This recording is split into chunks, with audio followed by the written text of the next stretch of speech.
Pessoal, uma semana se passou e o capítulo 300 de Blue Lock está entre nós. E nele nós temos as últimas palavras, os últimos pensamentos e a visão de Nagi Seishiro no Blue Lock. Inclusive, já deixa o like no canal para você não ser expulso das análises de Blue Lock. E parabéns à equipe de Blue Lock, afinal 300 capítulos não é pouca coisa. E vamos ao vídeo. Começamos o capítulo no momento em que o Nagi vai dizer as suas últimas palavras ao réu. Ele diz que não se arrepende de nada e, como o ego disse, ele estava satisfeito. Que vencer o Izagi e jogar com o réu para sempre teria sido bastante para ele, mas que esse sonho não era bom o suficiente. O seu sonho era pequeno demais. Para continuar no Blue Lock, ele era muito infantil. E se naquele momento, ele quer dizer na partida contra o Bastard, ele não tivesse dependido do réu para vencer o Izagi, ele fica pensativo se o futuro teria sido diferente. Talvez se ele tivesse tentado fazer sozinho, talvez agora ele pudesse ter vencido a segunda fase, ele não tivesse perdido.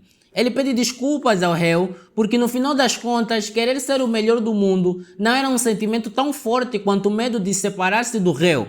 Lá ele. Ele diz que o réu conseguiu ficar forte, mas ele não encontrou um novo sonho e novamente pede desculpas por ter passado a bola para o réu e por não ter conseguido chutar sozinho e quebrar a promessa que os dois fizeram de se tornarem os melhores do mundo. Afinal, com o Nagi a perder, ele não tem como se tornar os melhores juntos.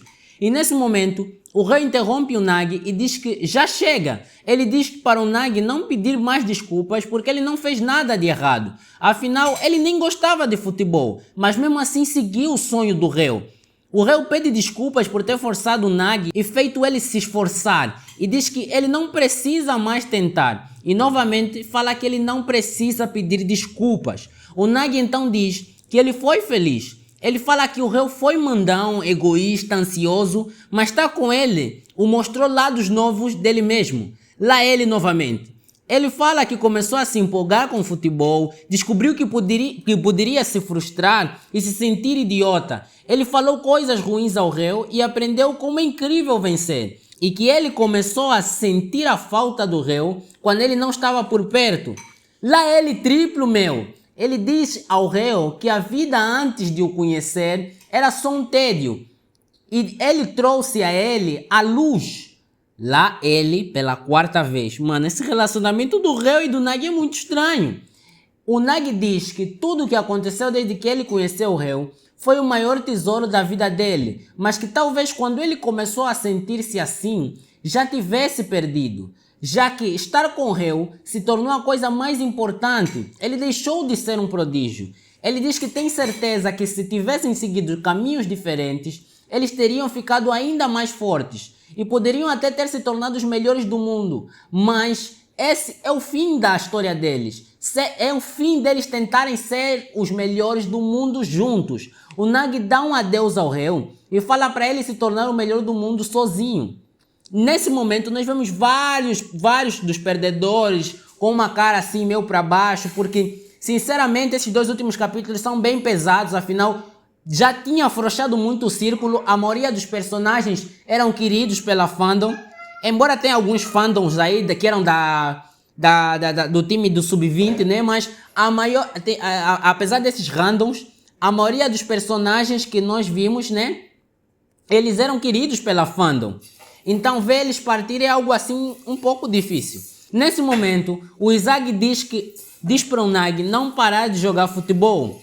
Porque, mano, o Nagi é um prodígio, o Nagi tem capacidade e realmente ele não devia parar de jogar futebol. Nesse momento nós vemos que todos os perdedores são, mais alguns dos perdedores são mostrados, né? Todos não, já que alguns foi na página passada e alguns nessa página.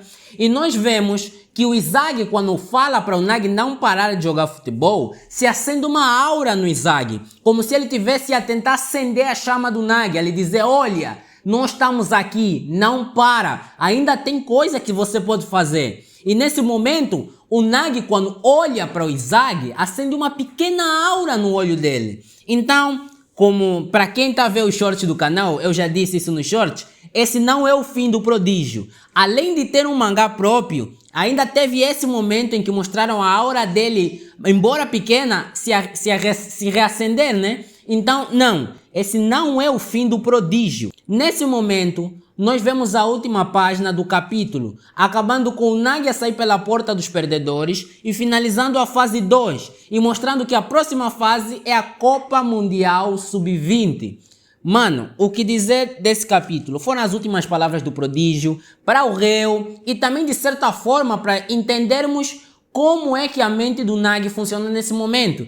Ele não se revoltou, ele não contestou totalmente os resultados, não. Ele entendeu que ele perdeu, tal como ele tinha entendido lá no final da primeira fase, antes daquela fase de trios, que ele e o réu iam dar juntos. Ele sempre foi alguém que entende facilmente os seus erros.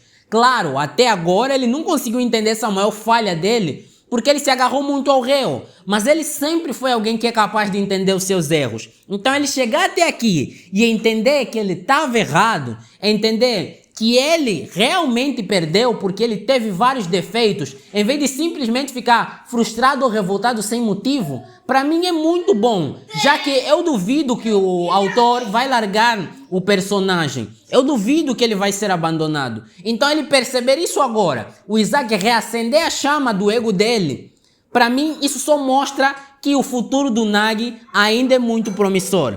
Mas bem, pessoal, esse foi o capítulo. Espero que tenham gostado da review, espero que tenham gostado da narração e até a próxima.